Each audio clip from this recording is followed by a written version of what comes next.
So today we are going to start the topic of strabismus, which is also called squint. Before going in details, it is important to understand some basic concepts and know some basic terminologies which are frequently used while dealing with squint. So today we will get some basic concepts and learn some terminologies of strabismus. So the strabismus or squint is defined as misalignment of eyes or misalignment of visual axis of two eyes. So first we need to know what is visual axis. Visual axis, which is also called line of vision, is an imaginary line passes from point of fixation to the fovea. Point of fixation, or we can say object of regard, means any object which we are looking at. Like suppose here there is some object, maybe some person or car or tree or anything. It is our object of regard. So the line passes from that object to the fovea is called visual axis. This is visual axis. There is another axis which is called anatomical axis, and both visual axis and anatomical axis are slightly different from each other because the fovea, which is the central point of vision, is not located exactly on the anatomical center of the eye. It is slightly on the temporal side. And so here is the fovea and this is the anatomical center of the eye. And the anatomical axis crosses exactly from the center of cornea to the anatomical center or the posterior pole of the eye. This is anatomical axis. Here you see where the visual axis and anatomical axis crosses each other, there is an angle. This angle is called angle kappa. We are not going in details of angle kappa and its importance. We will discuss it in our coming lectures. Just remember that the angle between the visual axis and the anatomical axis is called angle kappa. And under normal conditions, it is less than 5 degrees. This is also the same picture. This is visual axis. And the fovea is shown here in the red. And this is the anatomical axis. This is the anatomical center of the eye and this is anatomical axis.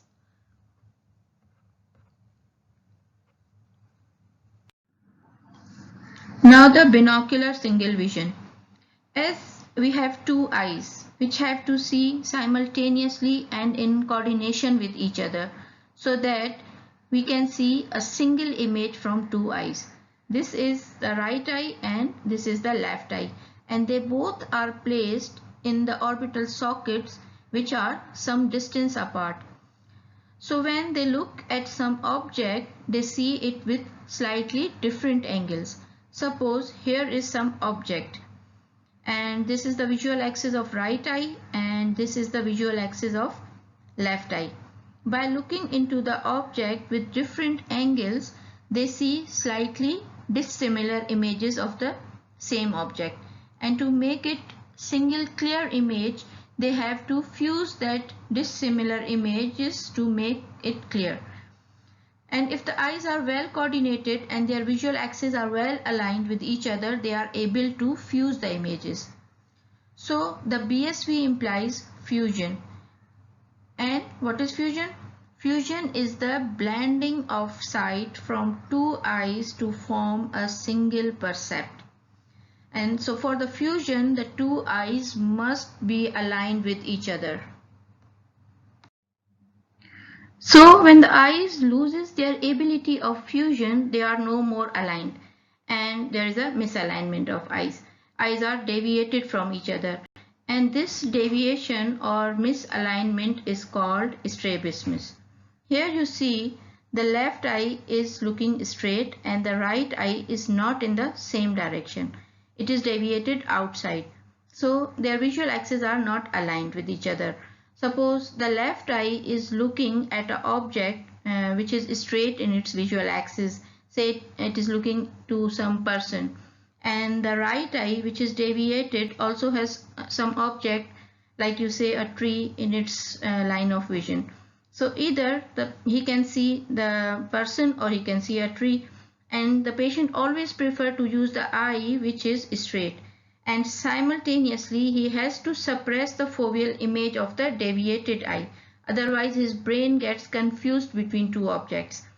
So in manifest deviation, patient only use single eye at a time, and there is no binocular single vision in the manifest squints. Now the phorias and tropia. Heterophoria, or simply phoria, means latent squint, the squint which is not manifest, which is hidden. So phoria means there is a squint, but when we use our both eyes simultaneously, we can say that when we use our binocular vision and our fusional controls are strong enough to control that deviation, and apparently the eyes appears straight and aligned. And when the fusional controls are weak, like if the person is sick, or sometimes he's not attentive, then his or her eyes drifts outward or inward. Or if we break the fusion, like we occlude one eye, so it means that we are disrupting the fusion, because fusion needs stimulus from both eyes, and one eye is now closed, so there is no more fusion. So at that time we note that eye is deviated, and that's how we detect that the patient has latent squint or phoria in the eyes. In this picture here you see the eyes are apparently looks straight and there is no squint seen. But when we occlude the left eye, the fusion is disrupted. So the left eye, which is under cover, is deviated outwards. But when we remove the occluder, the patient regained fusion and the left eye goes back to its central position. Here it goes from outside to inside. And again here you see that both eyes are straight again. So in picture 2 and 3 you are able to see the phoria, and in picture 1 and 4 the eyes are straight. We will discuss this cover and cover test when we do the examination of squint. We will discuss it in detail. So up to certain extent this fusion works. Sometimes the fusional powers are unable to control the deviation. And especially if there is a large deviation or the vision is unequal in both eyes, the fusional power cannot compensate the deviation and the squint becomes manifest. So it is called tropia. Tropia means manifest squint. This is tropia. This is a manifest squint. The right eye is straight and left eye is deviated inward. This is tropia. And orthophoria is a term used for perfect ocular alignment in the absence of any stimulus of fusion. But this is very rare. Even if a person even if a normal person whose eyes looks perfectly aligned may use some fusion to control the small deviation. So most of the people use the term orthotropia, which means correct position of eyes even if small heterophoria is present.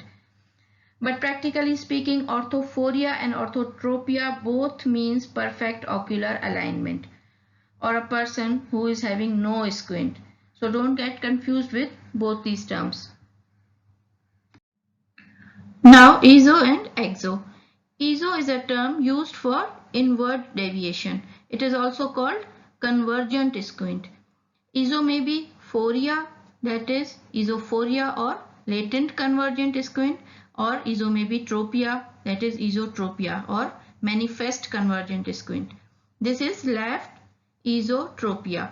The left eye is grossly turned inside. It is inward deviation of the left eye or left esotropia.